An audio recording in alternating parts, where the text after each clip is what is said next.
pleasure to introduce to you our next speaker, Dr. Thomas Zabiega. He's a doctor in neurology. Thomas Zabiega is a neurologist at Palos Community Hospital in Palos Heights, Illinois, the United States of America. He grew up in Poland and the United States, attending Southern Illinois University School of Medicine, and finished his neurology residency at the University of Chicago. He is a former regional director of the Catholic Medical Association and vice president of the Catholic Physician Guild of Chicago. He and his wife Maria Antonia have 5 children. Dr. Zabiega. Thank you very much for having me here. Okay, the lecture is on. So we're going to be talking, obviously, in this conference about a very serious topic. So I'll start out with a humorous Polish epigram, which in Polish it says, "Tu leży doktor, cześć jego pamięci, a wokół leżą jego pacjenci," which in my translation is, "Here lies the doctor, his great honor one cannot deny, and surrounding him his patients lie." So in the past, the problem was that poor patients died because of a certain lack of knowledge or lack of resources by the doctor, whether it be lack of antibiotics or lack of basic medical hygiene. But the physician, except for the rare psychopath here or there, was not trying to kill his patients. Now we have come to a time, however, where respectable physicians are purposely causing the death of their patients for what they consider to be altruistic reasons, whether it be abortion or euthanasia or physician-assisted suicide. One way to do this is by redefining when death occurs. Throughout history, men were afraid of prematurely being pronounced dead and then be buried alive, like in Edgar Allan Poe's short story, The Premature Burial. But that is why, as we know from the New Testament, Jesus Christ waited for 3 days before he raised Lazarus from the dead, because the ancient Jews, to be certain someone was dead, did not believe that the soul separated from the body until at least 3 days had passed. If we define death as the very moment when the soul departs from the body, then it cannot be identified with absolute accuracy. Pope John Paul II, as on the slide, was right when he stated at the 18th International Congress of the Transplantation Society that the death of the person is an event which no scientific techniques or empirical methods can identify directly. However, until the 1960s, it was pretty much universally believed that death was defined on an integrated basis, as Dr. Seifert had mentioned, meaning it did not depend on isolating the function of any one organ like the brain. Instead, death was defined as the total stoppage of all vital bodily functions, as evidenced by the absence of heartbeat and respiration beyond the possibility of resuscitation. In the 1960s, there occurred the perfect environment for the invention of terminology that would end up calling people in a severe comatose state brain dead. Brain dead would have had no reason to exist except for the rapidly improving techniques involved with organ donations. The problem was that organ transplantation simply could not expand if it had to rely only on the availability of living-related donors and cadaveric donors, which were of poor quality. With the cardiopulmonary standard for death, organs like the kidneys deteriorated rapidly when deprived of blood supply upon cessation of circulation. So the forces wanting to expand transplantation pondered how to solve this problem. They believed the solution to the problem was given to them by 2 French neurologists. These neurologists, Mollet and Gollon, in 1959 reported 23 patients with a new type of coma, characterized by complete unresponsiveness to any stimuli, absence of brainstem reflexes, lack of spontaneous breathing, muscle hypotonia, rapid progression of cardiovascular collapse, diabetes insipidus, altered thermoregulation, and a flat EEG. And all of this remained so until their cardiac arrest. They call this condition le coma dépassé, beyond coma. It is interesting to note, though, that this le coma dépassé became the basis of defining the clinical criteria for brain death. However, none of the modern criteria for brain death, the legal criteria, are as strict as that which these 2 neurologists described. In fact, in almost my 20 years as a neurologist, only a very small percentage of those I have seen who could be legally defined as brain dead had diabetes insipidus, altered thermoregulation, and rapid progression of cardiovascular collapse. In fact, if you ask me to recall one patient, I'm sure I had some, but in the couple hundred patients I've seen in my career who could be legally defined as brain dead, I couldn't recall one patient that had actually those three characteristics. So, the criteria, modern criteria, are not as strict as those mentioned by those two neurologists. The link between le coma de passé and the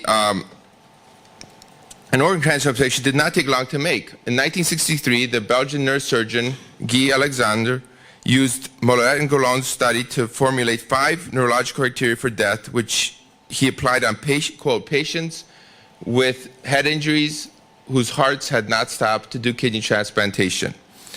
This was presented at the 1966 International Symposium on Ethics and Medical Progress with special reference to transplantation, sponsored by the CIBA Foundation in London.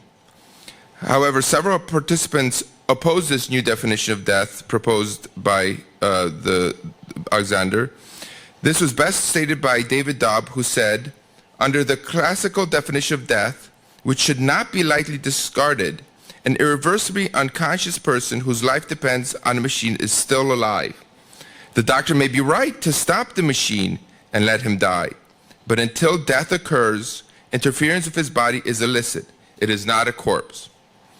Other participants, however, were very enthusiastic about this new concept of brain death, including Joseph Murray, who was a future member of the Harvard Ad Hoc Committee, who stated, "Those criteria are excellent. This is the kind of formulation that we will need before we can approach the legal profession." However, the CIBA Foundation ended without reaching any agreement whether death should be redefined or not. Soon, however, events occurred that basically sent the pro-brain death people into overdrive activity. On December 3rd, 1967, in Cape Town, South Africa, Christian Bernard conducted the first heart transplant from a young woman already declared brain dead by a neurosurgeon. Bernard, in order to avoid the criticism that he had killed the donor, did not remove her heart until the electrocardiogram had shown no activity for 5 minutes. So the proponents of the brain death needed to act fast because they needed the heart transplants and other transplants of vital organs to be able to be legally allowed. But they didn't want another CIBA Foundation where they would have to debate the issue of what constitutes death with those who are in support of the cardiopulmonary definition of death. Therefore, in just 1 month after the first heart transplant, Dr. Robert Ebert, the Dean of Harvard Medical School, approved the formation of an ad hoc committee. As defined by Dean Ebert, the purpose of the committee was to study, quote, the ethical problems created by the hopelessly unconscious man and the necessity of giving further consideration of brain death, since many of the ethical problems of transplantation and other developing areas of medicine hinge on appropriate definition. The link between brain death and organ donation was undeniable. The Harvard Ad Hoc Committee consisted of 13 members, including 1 lawyer, 1 historian, 1 theologian who was a Presbyterian minister, and 10 physicians with expertise in transplantation, neurology, neurosurgery, public health, and anesthesiology. Dr. Henry Beecher was named the chairman of the committee. Dr. Beecher had already been inquiring with Dean Ebert for a while to get a committee formed. However, Dr. Ebert did not, or Dean Ebert did not allow for a committee to be formed until after the first heart transplant occurred. And in one of the letters that that Dr. Beecher sent to Ebert was, for example, he would state, both Dr. Murray and I think the time has come for a further consideration of the definition of death. Every major hospital has patients stacked up waiting for suitable donors. The Harvard Committee worked swiftly, submitting its 6th and final draft to the Dean on June 25, 1968, with lightning speed publication of this draft on August 5, 1968. The report started with the following paragraph. Our primary purpose is to define irreversible coma as a new criterion for death.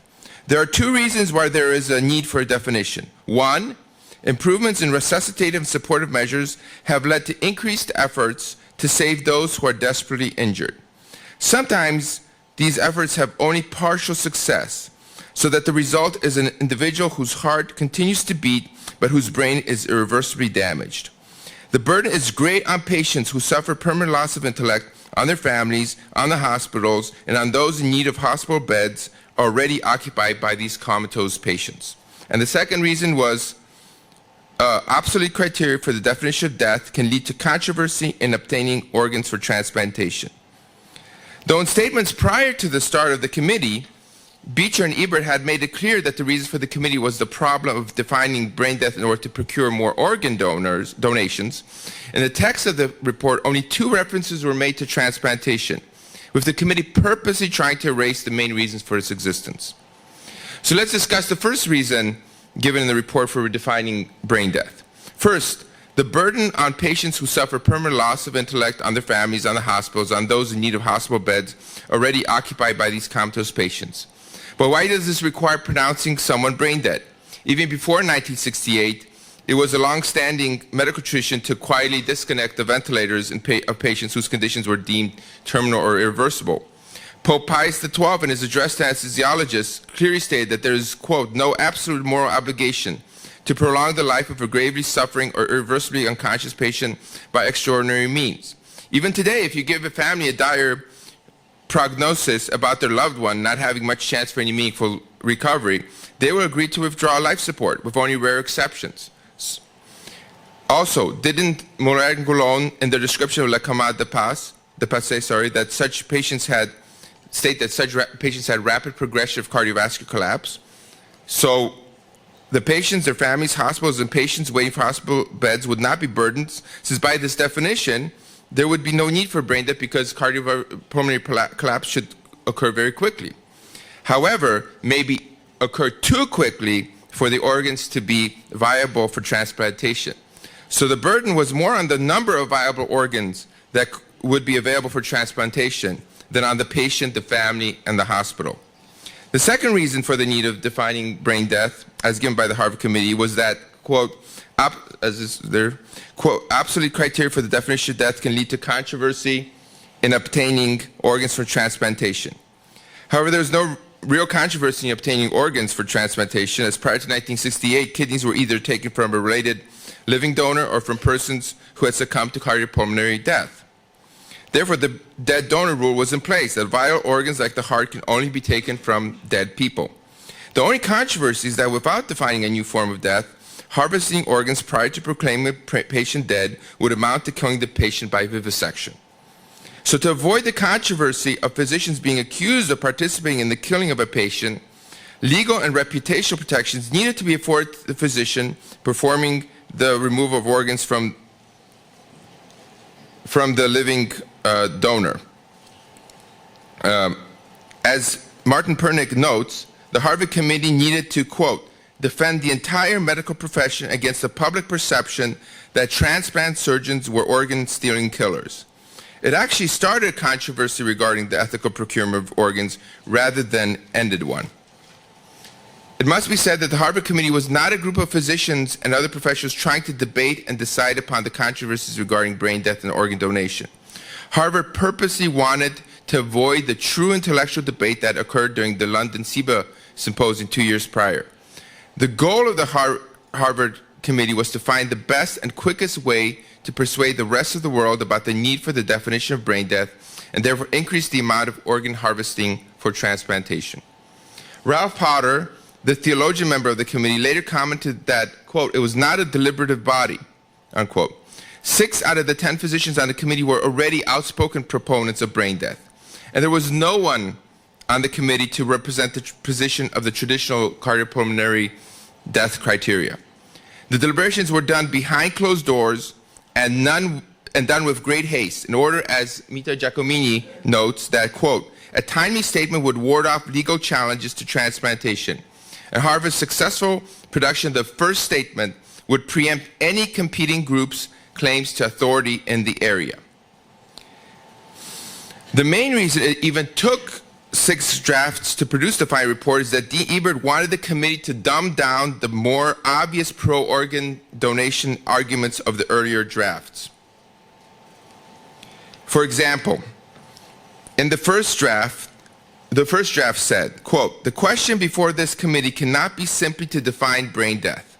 This would not advance the cause of organ transplantation, since it would not cope with the essential issue of when the surgical team is authorized, legally, morally, and medically, in removing a vital organ."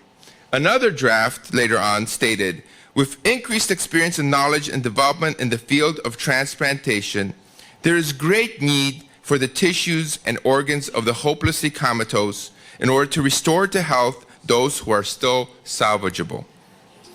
It was only through the pressure from Harvard Dean Ebert that the final draft simply stated that, again, obsolete criteria for the definition of death can lead to controversy in obtaining organs for transplantation.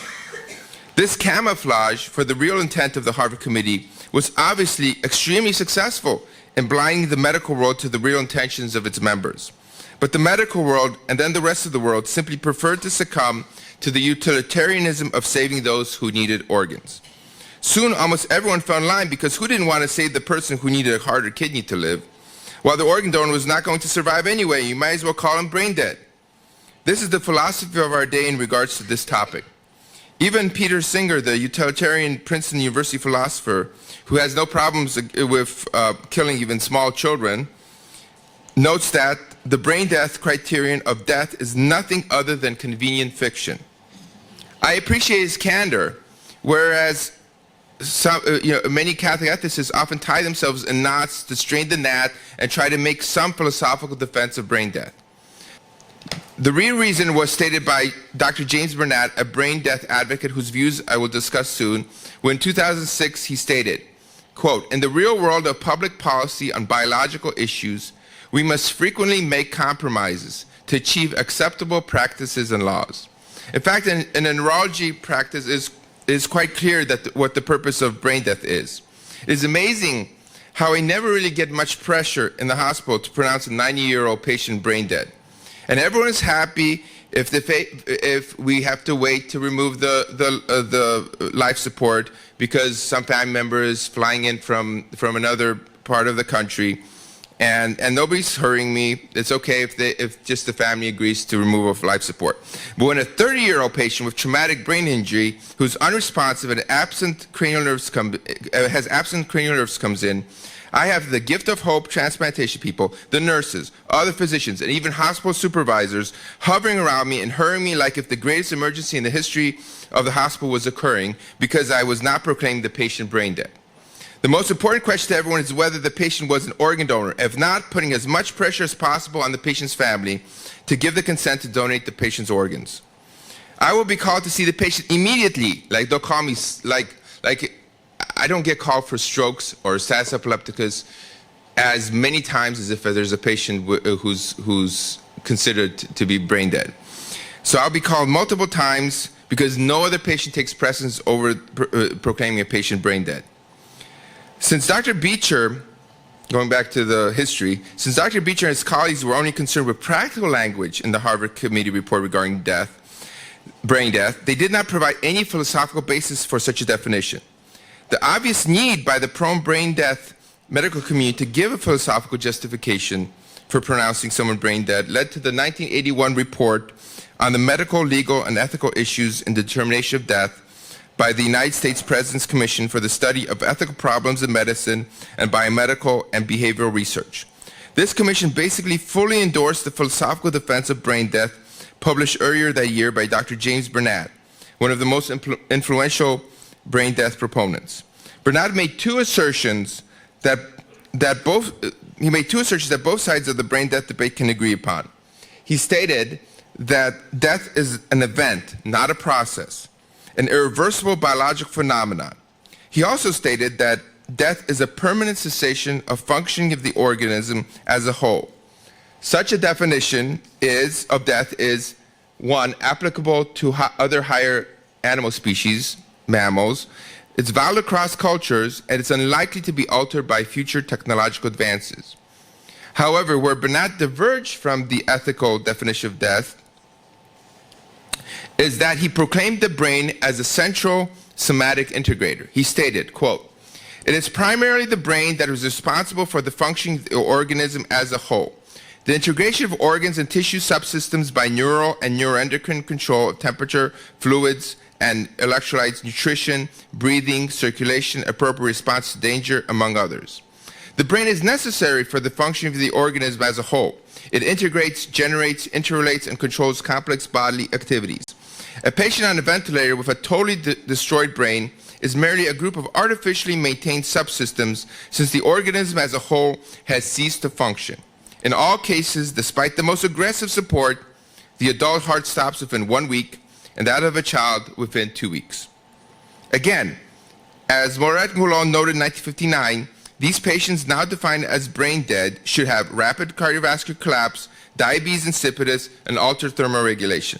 But again, the modern-day legal criteria for diagnosing brain death, whether that be of the American Academy of Neurology or individual countries, don't say anything about that. The patient is to be non-reactive to any stimuli, have absence of cranial nerves, absence of breathing even with an apnea test, and in some criteria, but not most, have a flat EEG and or absence of blood flow to the brain on radiological testing. I have to say that patients presumed to be brain dead on my watch rarely have such a rapid decline. Since I firmly believe that a patient's family or patient-designated decision makers should decide on withdrawal of life support from a patient with near-complete brain injury, this process can take many days. And in the process, the patient, who some would label as brain dead, continues to be stable, like any comatose patient without any organ failures, requiring only IV fluids, standard ventilator support, and routine ICU nursing care. For example, consider the pregnant woman who Dr. Seifert noted and who we read about in media, who are proclaimed brain dead, but are somehow kept alive for several weeks or months until the baby is born. And the baby is born usually healthy, which does not make any sense if the brain is the central somatic integrator, as it should also control the uterus and the placenta. A live human being should not be able to develop inside a corpse. In addition, it is worth noting that the professor of ethics at Georgetown University, Dr. Alfonso Gomez-Lobo, states in regards to the development of human prior to the development of the brain, which again Dr. Seifert noted as well. During the early embryonic stages of an organism, there is certainly integrated functioning of subsystems, and this happens before the brain is formed. This suggests that the brain is not the organ that is responsible for the integrated function of the organism of which it is a part, but rather it is itself a product of a prior dynamism of the integrated whole. My personal experience may be anecdotal, but Dr. Alan Schumann of the University of California in Los Angeles in 1988 published a very thorough paper that debunked the views of Bernat and the 1981 Presidential Commission. Schumann noted 175 well-documented cases of brain-dead patients with survival of at least 1 week. Remember, Dr. Bernat said they wouldn't survive past 1 week. Of those 175 cases, 80 survived at least 2 weeks, 44 survived at least 4 weeks, 20 survived at least 2 months, 7 at least 6 months, and 4 lived longer than a year. The record survivor was patient TK, who, though declared brain dead at age 4, continued to live on with evidence of normal physical growth for 19 and a half years. Despite 19 and a half more years, despite a flat EEG documented on several occasions, lack of spontaneous breathing and brainstem reflexes, absence of evoked potentials, and no evidence of intracranial blood flow by magnetic resonance angiography. In science, all that is required is to prove a theory to be false is one case. And Dr. Alan Schumann demonstrated a set of 175 cases that prove Bernat's theory to be wrong, including one brain patient without any cardiovascular collapse for almost 20 years.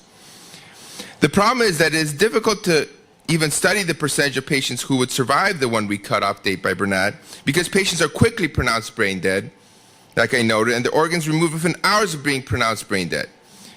There has not been a systematic attempt to provide extended aggressive support to brain dead patients.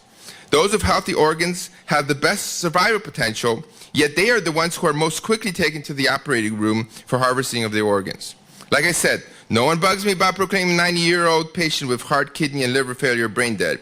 But when a severely brain-damaged young patient with all their organs being attacked, other organs being attacked, who has the greatest potential for survival, arrives in the ICU, again, the hysterical race occurs to get him or her proclaimed brain dead the quickest the legal criteria for brain death allowed to be made. And by the way, they're trying to get rid of this, because it used to be that you had to have one physician examine the patient, and then another physician, who should be a neurologist and neurosurgeon, examine the patient. At least 6 hours later, they want to get rid of that. Just let's have one person examine the patient. Let's avoid this EEG stuff. Let's avoid this,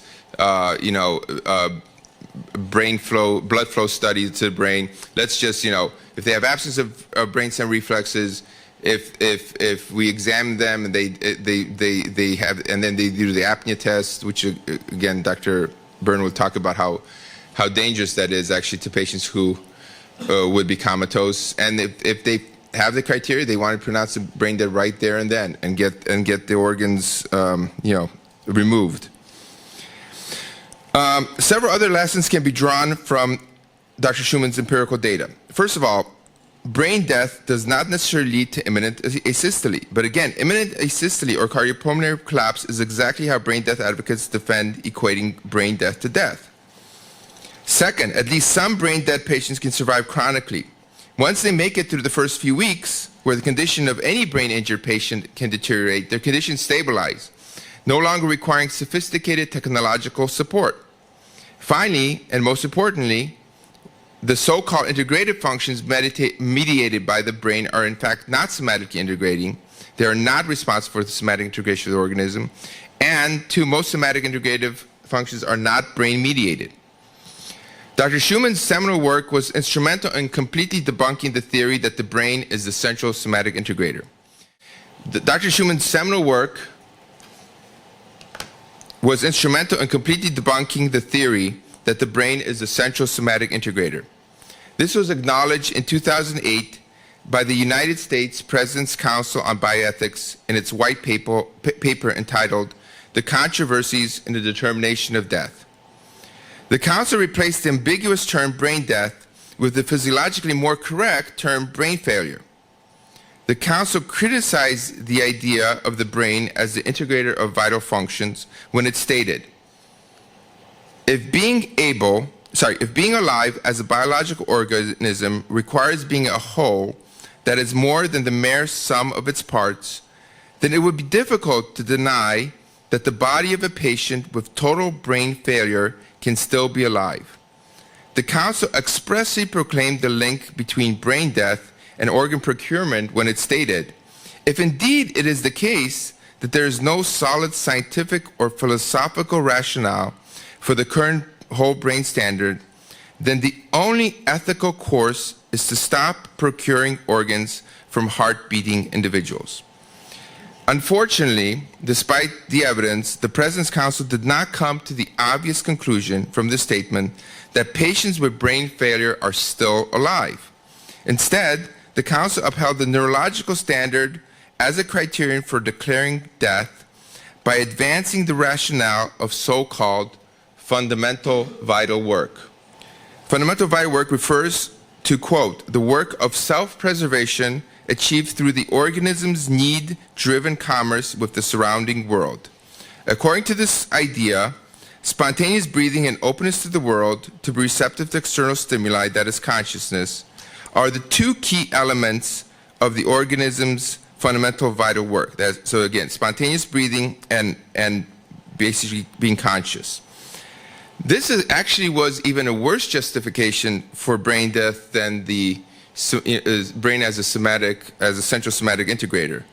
Because this actually, if we use this definition, it would expand the definition of brain death to basically any patients who are unconscious and not breathing, so to many comatose patients. Though the majority of the President's Council was in favor of maintaining the definition of brain death or the neurological criteria for death, the Council's own arguments were debunked by both Dr. Gomez-Lobo, who I quoted before, and by the chairman of the Council itself, Dr. Edmund Pellegrino of Georgetown University, who in statements attached to the White paper, which are very interesting, disagreed with the Council's reasoning for supporting the idea of brain death. So it was not a unanimous conclusion by the committee. In conclusion, it seems that the greatest harm done to society by the Harvard Committee in 1968 was the weakening of the dead donor rule, that you can only remove vital organs from dead donors. This is well stated. This is well stated by, again, Dr. Alfonso Gomez-Lobo in his dissent to the 2008 Council on Bioethics, on the Bioethics white paper. In my view, quote, in my view, the ethical cornerstone of vital organ transplantation is the dead donor rule. No one should be intentionally killed so that his or her organs may benefit someone else. To violate this rule is to go against the goals of medicine and to violate a basic norm of human interaction. This weakening of the dead donor rule occurred because the medical community, like the rest of the world, was looking only at the good results that would occur with the implementing of a new definition of death. What is fundamental in Christian thought, and something I try to ingrain in my own children, is that the end never justifies the means. One evil act does not justify saving over 1,000 people. So the fact that one person, one organ donor, being killed through organ donation can potentially save the lives of several people can only be justified through the modern world's tendency to make decisions based on emotions rather than through sound reason. Although in this situation, the fact that the victim, the donor, is probably going to die anyway, should have absolutely no bearing on causing their death even 1 minute before they would naturally die. Just like there's no justification for aborting a baby with deadly fetal malformations. This emotional push for saving lives through organ donation, something that many otherwise sound Catholic ethicists have subscribed to, is now leading to an obviously more troubling conclusion in the medical world, but one that is logically in line with the reasons why brain death was invented in the first place, and that is to procure as many organs for donation as possible. And this is our, I'm coming from the past to our near future. Dr. Wesley Eli, chairman of medicine at Vanderbilt University Medical Center, points this out in a opinion article he wrote for the general public in a recent USA Today article. And I quote him, "At international medical conferences in 2018 and 2019, I listened as hundreds of transplant and critical care physicians discuss donation after death. This refers to the rapidly expanding scenario in Canada and some Western European countries, whereby a person dies by euthanasia with a legalized lethal injection that she or he requested, and the body is then operated on to retrieve organs for donation. At each meeting, the conversation unexpectedly shifted to an emergent question of death by donation. In other words, ending a person's people's lives with their informed consent by taking them to the operating room and, under general anesthesia, opening in their chest and abdomen surgically while they are still alive to remove vital organs for transplantation to other people. But isn't that exactly what happens to patients who are proclaimed brain dead now? So it just basically we do this already, but thanks to this new push, we'll just be basically expanding the amount of patients that will be undergoing these procedures. In fact, the reasoning behind this new push is very similar to what happened in the 1960s. If the donor is going to die anyway, let's make sure we extract his organs while they are still viable and save many other people who are in need of organs. Are we going to see a new Harvard ad hoc committee form, maybe as early as 2020, which will now completely get rid of the dead donor rule? Because why the charades? After all, a Harvard ethicist and two Canadian physicians, Ball, Sebald, and Schurag, in the 2018 New England Journal of Medicine article entitled Voluntary Euthanasia, Implications for Organ Donation, argued that it is ethically preferable to ignore the dead donor rule if patients declare they want to die in order to donate their organs. So the dead donor rule will be out soon, though it really died in 1968 when brain death was invented. This rule was violated in 1968, and the medical world accepted and incorporated this violation without seriously contemplating the evil consequences that would ensue. Those consequences will come to bear on our present generation, where the organ donation industry will expand dramatically without any charades on making philosophical or practical definitions of what death is, with thousands upon thousands of patients who will be pressured, just like families are now pressured to have their loved ones proclaimed brain dead. So people will be pressured into committing suicide or being euthanized so that other individuals, though thought more worthy by society, can survive with new organs to replace their damaged ones. The doctor with his patients surrounding him in the cemetery will now proudly put on his tombstone, "Surrounding me are my patients, who I killed myself for the betterment of society." Thank you.